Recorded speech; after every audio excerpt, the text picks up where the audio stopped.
हम देखेंगे आज संगनिडेरिया या सिलेंटेटा। ये भी ग्रीक शब्द से बना है, जिसमें सीएल का अर्थ होता है होलो, छिद्र होता है नली, इंटेरॉन का अर्थ होता है इंटेस्टाइन मतलब आहार नाल पाया जाता है, और नाइड का अर्थ होता है स्टिंजिंग सेल्स मतलब होता है दंश कोशिका। ठीक है। तो इसके अंतर्गत ऐसे जीवों को रखा गया है जिसके शरीर में एक आहार नाल के समान एक लंबी छिद्र पाया जाता है जिसमें भोजन का पाचन होता है, और इसके शरीर के ऊपरी सतह पर दंश कोशिकाएं पाई जाती है। ठीक है। देखते हैं इनका सामान्य लक्षण। पहला, इस संघ के अधिकांश जंतु समुद्र में पाए जाते हैं, समुद्री जीव है। कुछ तालाब और पोखर स्वच्छ जल में पाए जाते हैं, जैसे हाइड्रा। यहाँ पर हाइड्रा का चित्र दिया हुआ है। दूसरा, इनके शरीर में एक केंद्रीय गुहा होती है। गुहा मतलब एक नली होती है जिसे सिलेंट्रॉन कहते हैं।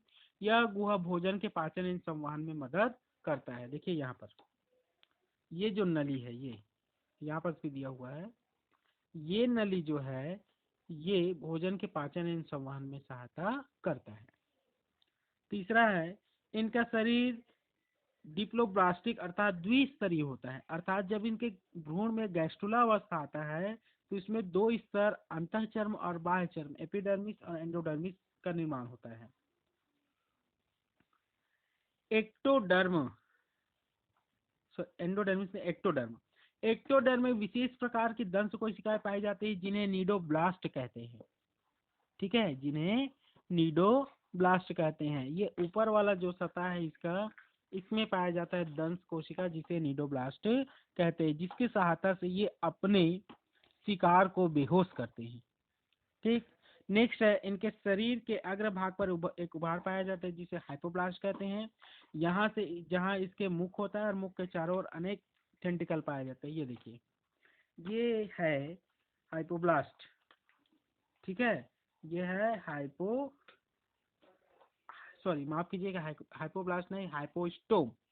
ये ऊपर वाला भाग, ये उभार इसी में पाया जाता है माउथ, और इसके चारों ओर टेंटिकल अर्थात स्पर्शक लगे होते हैं। इस चित्र में देखिए, इसका हाइपोब्लास्ट, ये इसका मुंह है, और इसके चारों ओर स्पर्शक लगे हुए हैं।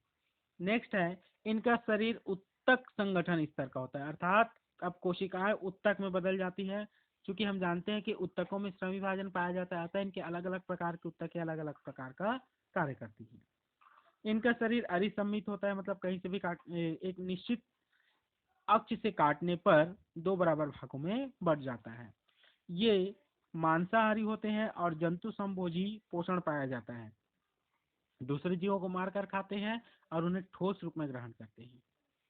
इनकी देह भित्ति में संवेदी कोशिकाओं का एक जाल पाया जाता है। मतलब यही एक पहला जीव है जिसमें तंत्रिका तंत्र विकसित हो रहा है। अभी तक मस्तिष्क नहीं बना है, नहीं तंत्रिका तंत्र विकसित हुआ है, केवल इनमें न्यूरॉन पाया जाता है। इनमें बहुरूपता पाई जाती है और शरीर दो रूप में पाया जाता है। पहला बेलनाकार या पॉलिप, और दूसरा प्याले या छतनुमा। उदाहरण है ओवेलिया और फाइसेलिया। ठीक है। इनमें प्रजनन लैंगिक एवं अलैंगिक दोनों विधियों द्वारा होता है, और निषेचन के पश्चात इनमें जायगोट बनता है। जायगोट के सिलिएटेड लार्वा बनता है जिसे प्लैनुला कहते हैं। ठीक है।